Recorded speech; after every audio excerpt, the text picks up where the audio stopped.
Hello, আসসালামু আলাইকুম। অনেকেই জানেন না যে ইন্ডিয়ান ভিসা করার জন্য কি কি কাগজপত্র লাগে এবং ইন্ডিয়ান ফর্মটা কিভাবে সাজাতে হয়।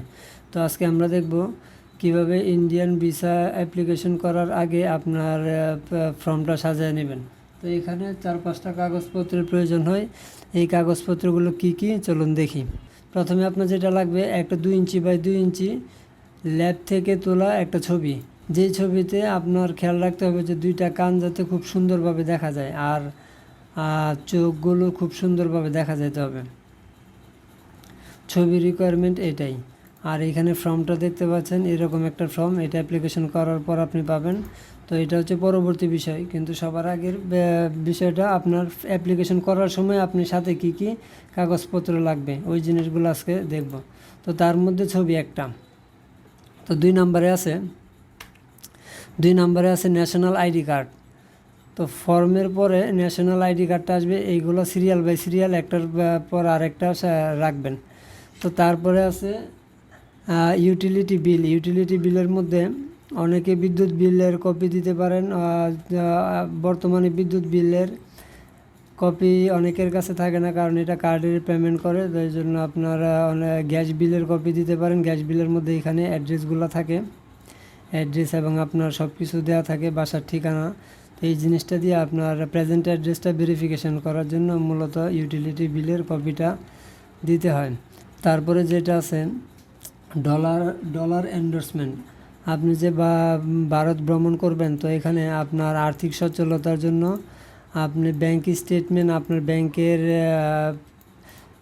যদি আপনার ব্যাংক স্টেটমেন্ট থাকে এবং ব্যাংকে যদি ভালো পরিমাণ টাকা থাকে 30 থেকে 50-এর মতো, তখন আপনি ব্যাংক স্টেটমেন্ট দিতে পারেন। আর যদি না থাকে তখন আপনি তখন আপনি পাসপোর্টে ডলার এন্ডোর্সমেন্ট করে নিতে পারবেন। এটা সর্বনিম্ন 150 থেকে যত খুশি ডলার এন্ডোর্স আপনি করতে পারবেন। সর্বনিম্ন 150 থেকে শুরু, 150 থেকে যত খুশি ডলার এন্ডোর্স করতে পারবেন। তারপরে যেটা থাকবে এনওসি। আপনি যদি চাকরিজীবী হন তো তখন আপনার এইরকম একটা এনওসি লেটার লিখবেন। আর যদি ব্যবসায়ী হন তখন তো ট্রেড লাইসেন্স দিতে হবে। তো যেহেতু বেশিরভাগ চাকরিজীবীরা যায়, তাদের জন্য এরকম একটা এনওসি লাগবে। এই এনওসির একটা ভিডিও আমার চ্যানেলে দেওয়া আছে, দেখে নেবেন। তারপরে কি আছে, তারপর আছে লাস্ট আছে পাসপোর্ট। তো সবার পরে পাসপোর্টটা দিয়ে নেবেন। তো এখন সিরিয়াল বাই সিরিয়াল যদি জিনিসগুলো আবার দেখি, তো এখন সবার আগে থাকবে অ্যাপ্লিকেশন ফর্ম। এটা সবার উপরে থাকবে। তারপর ফর্মের নিচে থাকবে আপনার এনআইডি কার্ড। এনআইডি কার্ডের নিচে থাকবে আপনার প্রেজেন্ট